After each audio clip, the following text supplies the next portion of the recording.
This is the Kremlin, citadel of Russian communism. Looking at Russia, we might see it as a country to be studied, as we study other nations of the world. Yet we know that Russia today is regarded as a grave threat to our nation, to our freedom, to the peace of the world. Why so? What makes it a threat? Looking closer, we see a clue. Public display of giant portraits of communist leaders. These leaders, by their actions, have caused the world to stand guard. Here, in Russia, you see the reason why so many nations are building up their defenses.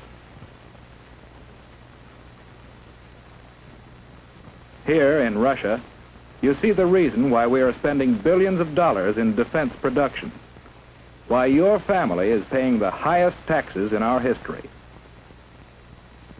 The leaders of Russia tell us their only concern is the defense of their own nation. Is this so? Or are they ambitious for world conquest? Question. A question of communism. Ever hear of Karl Marx? In his mind, communism was born more than 100 years ago. He looked at the world and saw men as divided into two classes, workers and capitalists. In the Communist Manifesto, he called upon the workers, the proletarians, to rise up and overthrow their capitalistic masters. He cried, "The proletarians have nothing to lose but their chains. They have a world to win. Working men of all countries, unite." This was the promise and the challenge of communism. In Russia, the Tsar was the government. To support the wealthy aristocracy, millions of peasants toiled in virtual slavery. The Cossacks, dreaded police of the Tsar, enforced tyrannical laws. Here was fertile ground for the ideas of communism. For here, indeed, the people had nothing to lose but their chains, the chains of the imperial government. In 1914, the Tsar sent his troops into the war that swept Europe. For more than 2 years they fought. While at home, people suffered from shortages, brought about the despotism and corruption of the imperial government. The people grew rebellious. Only a strong army could sustain the Tsar in power. But revolution was preached on the battlefield, too, to an army broken with corruption. Inevitably, the Russian army surrendered. And with the defeated army returning under the banners of revolution, the imperial government fell and revolution reigned. The chains were broken, and in violence was born the government of the proletarians. But a government needs leaders. Ever hear of Nikolai Lenin? He was the first leader of communist Russia. Leon Trotsky was another. Lenin lived but a few years, and out of the vicious struggle for power that followed his death, Joseph Stalin emerged as undisputed leader. Here was a new face, but in the background was an old one, Karl Marx. He established the ultimate aim of communism as world revolution. And the rulers of communist Russia, while firmly establishing their authority at home, created an international organization to stir up revolution throughout the world. Communism was on the march. Stalin was in the Kremlin. But what of the people? The proletarians who had fought to win a new world. Their new world might look promising, but although the land had been taken away from the capitalists, the workers didn't get it. Under communism, virtually everything belongs to the state. The individual has little right to own property or to plan his own life. He's told where to work with his employer. Little freedom to leave his job or seek a better one. Whereas we believe, and our religions teach, that the individual is all important, communism denies religion and debases the individual to a part of the vast machine that powers the state. Children are taken early and molded to fit the machine. Here is no search for truth, The government writes the textbooks, and the children are taught to accept communism and their fate without question. The Kremlin runs all elections, and the outcome is always the same. If anyone dares to disagree, he's given a speedy trial without benefit of jury. Such traitors may be immediately executed or sent off to prison. The proletarians have nothing to but their chains. They have a world to win. Although the people of Russia gained little, the rulers gained mightily in power.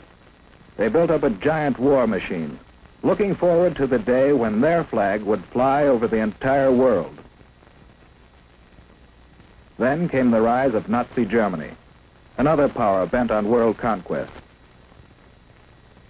The two nations joined forces, and Russia, believing itself safe from aggression, launched an invasion of Finland and other neighboring nations. For the first time, the world learned that the communists were no longer waiting for world revolution, but were now resorting to outright military aggression to extend their power. After the Nazis turned on their former allies, we supplied Russia with immense quantities of military equipment to wage war against our common foe. And how did Russia come out of the war? In 1917, at the time of the revolution, Russia was already a land of vast area.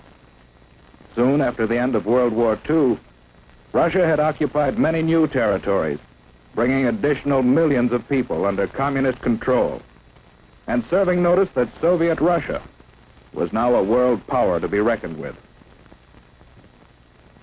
United with Russia in war, we strove to preserve that unity in peace.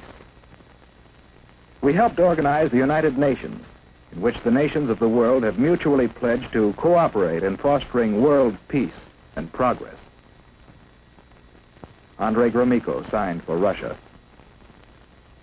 But in the first post-war Italian elections, the communists created disorder in an attempt to gain control of the government.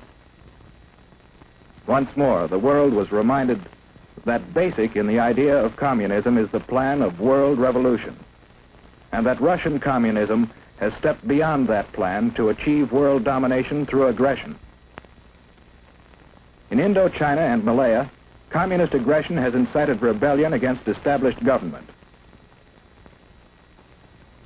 In France, communist aggression has fomented strikes against essential industries in attempts to discredit the free government.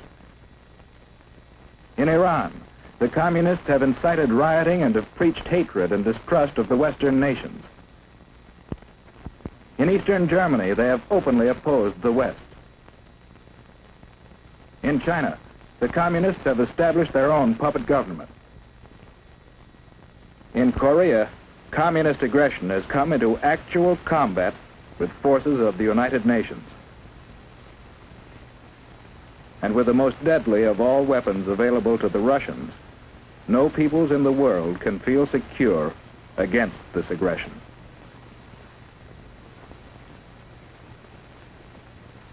How are we meeting this challenge? Yes, one way is by helping the free world fight starvation and poverty and suffering, conditions that pave the way for communist infiltration. We are also supplying equipment for the free nations to develop their own resources and raise their living standards. Another way we are meeting the challenge is by military alliance with some of the other free nations for mutual aid in opposing direct communist aggression. And we are building up our own military defense. But do these preparations mean that we have abandoned hope for peace? No. In the United Nations, we are continually seeking a workable plan for living in peace with communist Russia. We want peace, but we do not want this. We believe in freedom. Freedom, born of the conviction that every person is a child of God and is therefore of supreme worth. For these people, for ourselves, for everyone. We want freedom, not tyranny.